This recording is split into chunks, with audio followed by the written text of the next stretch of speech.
আবশ্যিকভাবে এই রাষ্ট্রটা গণতান্ত্রিক হবে, এই ছিল মোটামুটি অঙ্গীকার। সেই রাষ্ট্র কি গড়ে উঠেছে আমরা আমাদের 54 বছরের অভিজ্ঞতা দেখেছি। এই রাষ্ট্র গঠনকালীন সময় থেকেই এমন এক ক্ষমতা বানিয়েছে যেখানে একজন ব্যক্তির হাতে সমস্ত ক্ষমতাকে,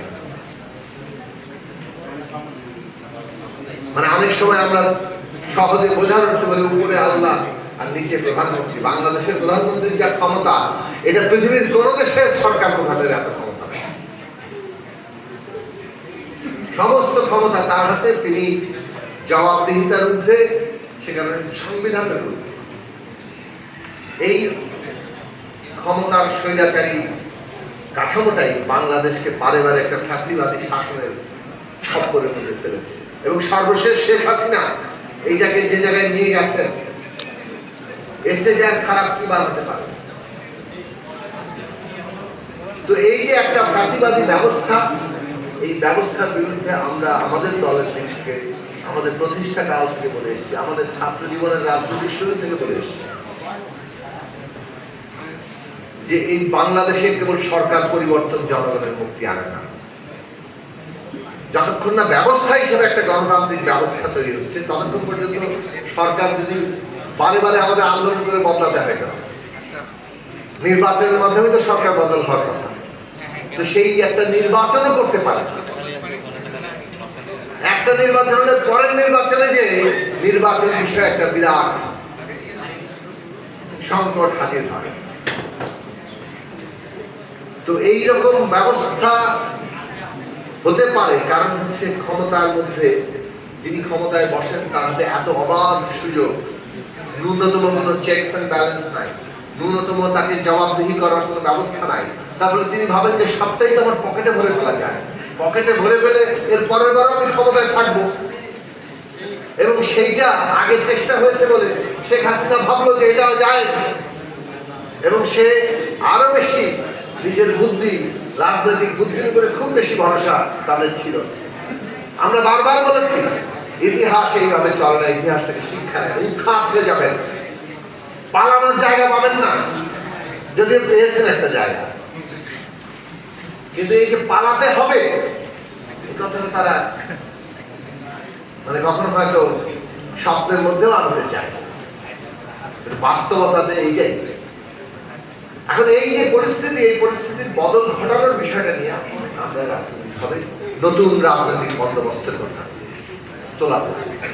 নতুন রাজনৈতিক বন্দোবস্ত মানে আমাদের দেশের এই যে ক্ষমতা ব্যবস্থা, এই ক্ষমতা ব্যবস্থার বদল। ক্ষমতা ব্যবস্থাটা স্বৈরাচারী এবং যেটাকে ফ্যাসিস্ট করে তোলা হয়েছে, কাজে এই স্বৈরাচারী ফ্যাসিস্ট ক্ষমতা ব্যবস্থা বলতে একটা গণতান্ত্রিক ক্ষমতা ব্যবস্থা প্রতিষ্ঠা করা, এটাই নতুন রাজনৈতিক, যেখানে জনপ্রতিনিধিরা জনগণের কাছে জবাবদিহি করবে। যারা নির্বাচক জনগণ, তার প্রতিনিধি, নির্বাচিত প্রতিনিধি কখনো জনগণকে ছাপিয়ে যেতে পারবে না, তার অধীনস্থ থাকবে, জনগণের অধীনস্থ থাকবে জনপ্রতিনিধি অর্থাৎ সরকার। এর জন্য যে যে রাষ্ট্রটাকে যেভাবে সাজানো দরকার, রাষ্ট্রের প্রতিষ্ঠানগুলোকে যেভাবে দাঁড় করানো দরকার, তার মধ্যে ক্ষমতার ভারসাম্য, জবাবদিহিতা এগুলো যেভাবে তৈরি করা দরকার, সেইটা ছিল আমাদের প্রস্তাব। এবং বিএনপির মতো বড় রাজনৈতিক দল বিশেষভাবে 18 নির্বাচনের পরে যখন আন্দোলন ছাড়া আর কোনো পথ নাই, এইরকম একটি রাজনৈতিক সিদ্ধান্তে সকলেই প্রায় আসলো, তখন এই আলোচনা কিন্তু একটা মুখ্য আলোচনার বিষয় ছিল যে আমরা আমাদের এখানে সরকারকে তো ফেলতে হবে আন্দোলন করে, কিন্তু কেবল সরকার পরিবর্তনই যথেষ্ট না। যে ব্যবস্থায় পরিণত করা হয়েছে এই রাষ্ট্রটাকে, তাতে আর একটি সুষ্ঠু নির্বাচনও এই ব্যবস্থার উন্নয়ন হবে না। আর যদি আমরা পালাক্রমে সুষ্ঠু নির্বাচন চাই, আমরা যদি জবাবদিহিমূলক শাসন চাই, তাহলে তো এই ব্যবস্থা বদলাতেই হবে। ফলে আমরা কি কেবলমাত্র শেখ হাসিনার পতনের জন্য একসাথে হচ্ছি, নাকি শাসন ব্যবস্থা বদলের জন্য একসাথে হচ্ছি? এটা কিন্তু রাজনৈতিক দলগুলোর মধ্যে যুগপৎ আন্দোলন গড়ে ওঠার মুহূর্তে গুরুত্বপূর্ণ আলোচনা ছিল। এবং সেই গুরুত্বপূর্ণ আলোচনায় বিএনপি এবং অপরাপর রাজনৈতিক দলগুলি কিন্তু এক জায়গায় এসছে। যে আমরা সরকারের বদল ঘটাবো, শাসন ব্যবস্থার বদল ঘটাবো। এবং এইবারের এক দফা, যে এক দফা 28শে জুলাই ঘোষণা করা হয়েছিল, সেই এক দফায় কিন্তু কেবলমাত্র সরকার পতনের কথা বলা হয়। সরকার পতন, শাসন ব্যবস্থার বদলের কথা এবং সমস্ত এই যে ফ্যাসিবাদের অত্যাচারে যে যারা বন্দী, যে মামলা হয়েছে সেগুলো প্রত্যাহার। কাজেই পুরো ব্যাপারটার মধ্যে শাসন ব্যবস্থা বদল গুরুত্বপূর্ণ একটা কর্মসূচি এবং যুগপৎ আন্দোলনে 31 দফা একটা কর্মসংস্কার প্রস্তাব সামনে এসেছে। ওই আন্দোলনের ধারাবাহিকতা কিন্তু আছে সবাই। সারা দেশের জমিনটা তৈরি হয়েছে কিন্তু এই দীর্ঘ লড়াইয়ের মধ্যে এবং বিশেষভাবে এই যুগপৎ আন্দোলনের মধ্যে দিয়ে। সেখানে রাজনৈতিক দলগুলো যার যার অবস্থান থেকে যেমন লড়েছেন, যুগবদ্ধভাবে লড়েছেন, কেউ জোটগতভাবে লড়েছেন, কিন্তু লক্ষ্য একটাই, সরকারকে ফেলো, শাসন ব্যবস্থা বদলাও, গণতন্ত্র প্রতিষ্ঠা করো। এই লক্ষ্যটা আমাদের সমস্ত দেশের জনগণকে আলোড়িত করেছে। আলোড়িত যে করেছে সেটা জুলাই আগস্টে আমাদের শিক্ষার্থীরা যখন আন্দোলনের নেতৃত্বে অগ্রণী ভূমিকায় অকাতরে জীবন দিয়েছেন, 1600-র উপরে শাহাদাত বরণকারী, 30,000-এর উপরে গায়ের পঙ্গুত্ব নিয়ে কোনো না কোনো আহতের চিহ্ন নিয়ে আছে, 1,500 থেকে 2,000 যাদের চোখ অন্ধ হয়ে গেছে। কত বিশাল এক জাগরণ ঘটেছে মানুষের। এই জাগরণের মধ্যে, তরুণদের মধ্যে এই চিন্তা কিন্তু সামনে এসেছে। তারা কিন্তু এই চিন্তাই করেছেন যে আমাদের সরকার বদলাতে হবে, শাসন ব্যবস্থা বদলাতে হবে, ফ্যাসিস্টের বিদায় এবং ফ্যাসিবাদের বিলোপ। কাজেই চেতনা কিংবা চিন্তা কিংবা যে পথের নির্দেশিকা, সেটা কিন্তু রাজনৈতিক সংগ্রামের ভেতর থেকে এসেছিল এবং সেটাকে আরো সুনির্দিষ্ট করা হয়েছে। নতুন রাজনৈতিক বন্দোবস্তের যে আওয়াজটা উঠেছে সেটা এখন সে কারণে আমাদের সমস্ত জাতীয় দাবিতে পরিণত হয়েছে।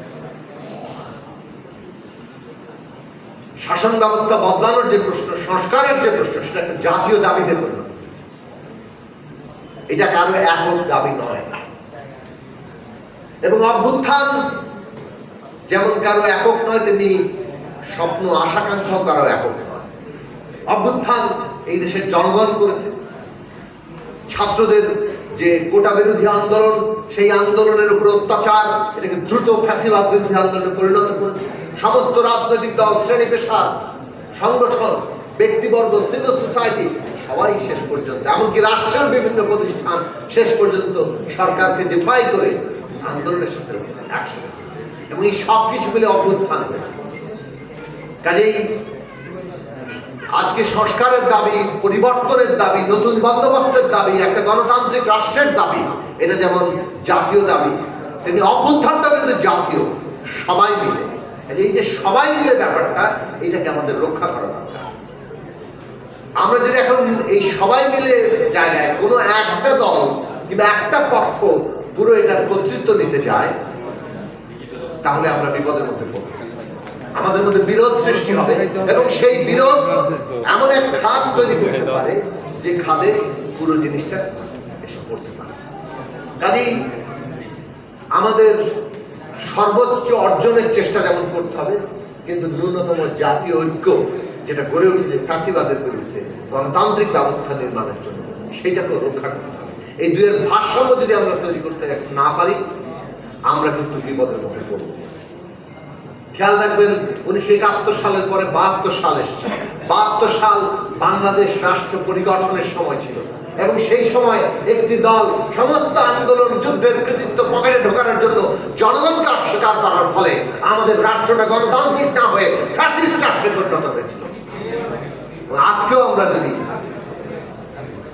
এই গণতান্ত্রিক জায়গাটাকে গুরুত্বের সাথে বিবেচনায় না আনি এবং জাতীয় ব্যাপার, ন্যূনতম জাতীয় ঐক্য রক্ষা না করি, কেউ যদি সমস্ত কৃতিত্ব একা নিতে চান, তাহলে সেটা বিপজ্জনক জায়গায় গিয়ে ঠেকবে।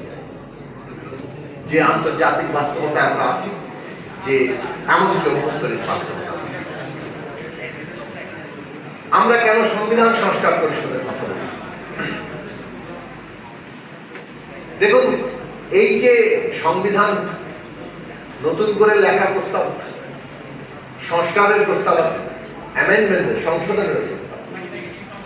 এখন নতুন করে লেখার প্রস্তাব সরকার কিন্তু নিজে সংস্কারের প্রস্তাবকে গ্রহণ করেছে এবং সরকার নিজের সংস্কারের প্রস্তাবের জন্য সংবিধান সংস্কার কমিশন গঠন করেছে। কাজে প্রস্তাবনা যেহেতু এখন সংস্কারের ভিত্তিতে আছে, কাজে আমরা কিন্তু সংবিধানটা সংস্কার করতে যাচ্ছি। নতুন সংবিধান করার প্রশ্নটি একটি প্রস্তাব, কিন্তু এই প্রস্তাবে যদি জনসমর্থন তৈরি হয়, জনগণ যদি এই প্রস্তাবকে কেউ মানে সংখ্যাগরিষ্ঠতা লাভ করে, তাহলে নিশ্চয়ই নতুন সংবিধান হবে। তার জন্য আমাদের দল কিন্তু নতুন সংবিধান কিংবা গণপরিষদের দাবি দাঁড়াবে। কিন্তু এই মুহূর্তে যেহেতু আমরা জাতীয় ঐক্যমত্যের জায়গাতে দাঁড়াতে চাইছি, আমরা বলেছি সরকার যেহেতু ইতিমধ্যেই সংবিধান সংস্কারের প্রস্তাব দিয়েছে, তার মানে বিদ্যমান সংবিধানের একটা তাৎপর্যপূর্ণ সংস্কার হবে যে প্রস্তাবনা তৈরি করা হয়েছে, এবং তাতে ন্যূনতম যে ঐক্যমত্য হবে সেটাই জাতীয় সনদ আকারে আমরা সামনে আনবো এবং সেই সংস্কারগুলো সম্পন্ন করব। কিন্তু সেটা কিভাবে হবে? একটা সংশোধনের মাধ্যমে। আপনারা দেখেছেন ত্রয়োদশ সংশোধনী হয়েছে, ত্রয়োদশ সংশোধনী বাতিল হয়ে গেছে না আদালতের রায়, তারপর পঞ্চদশ সংশোধনী করা, এখন আবার পঞ্চদশ সংশোধনী বাতিল হয়ে গেছে আদালতের রায়। তা আমরা যদি কেবলমাত্র একটা সংসদে একটা অষ্টাদশ সংশোধনী করে সংবিধান বদলাই, তাহলে ভবিষ্যতে কোনো আদালত এসে আবার বাতিল করে দিতে পারে। কিন্তু এই যে সংস্কার হতে যাচ্ছে, এই সংস্কার তো আদালতের মানে সুরক্ষা দেওয়া কথা, কারণ এই সংস্কার হচ্ছে জনগণের ইচ্ছা আকার, জনগণের অভিপ্রায় আকার। জনগণের অভিপ্রায়, জনগণের ইচ্ছাটা কিভাবে সামনে আসে? যখন গণপরিষদের মানে জনগণ ম্যান্ডেট দিচ্ছে একটা নতুন সংবিধান লেখার জন্য, সংবিধান সংস্কার পরিষদ মানেও তাই। জনগণ ম্যান্ডেট দিচ্ছে এই সংসদকে সে যাতে সংবিধানটাকে সংস্কার করতে পারে। ফলে যা কিছু সংস্কার করা হবে সেটা হবে জনগণের অভিপ্রায় আকারে, এবং সেই সংস্কারকৃত সংবিধান আদালত তাকে সুরক্ষা দিবে, আদালত তাকে প্রশ্ন করবে। এই সংবিধান সংস্কার পরিষদ হিসেবে আগামী নির্বাচনকে ঘোষণা করার অর্থ হচ্ছে আগামী সংসদ একদিকে যেমন সরকার গঠন করবে, তেমনি সংবিধানকে এইরকম তাৎপর্যপূর্ণভাবে সংস্কার করার জনগণের ম্যান্ডেট অর্জন করবে, যেটা ভবিষ্যতে আমাদের আদালত রক্ষা করবে। এই পয়েন্টে এসে জাতীয় ঐক্য তৈরি হওয়া সম্ভব। কাজেই আমরা মনে করি বাংলাদেশে এই যে রাজনৈতিক উত্তরণ পর্ব, গণতান্ত্রিক উত্তরণ পর্ব, সেই পর্ব করার জন্য আমাদের একটা জাতীয় ঐক্যমত্যে আসা দরকার, এবং সেই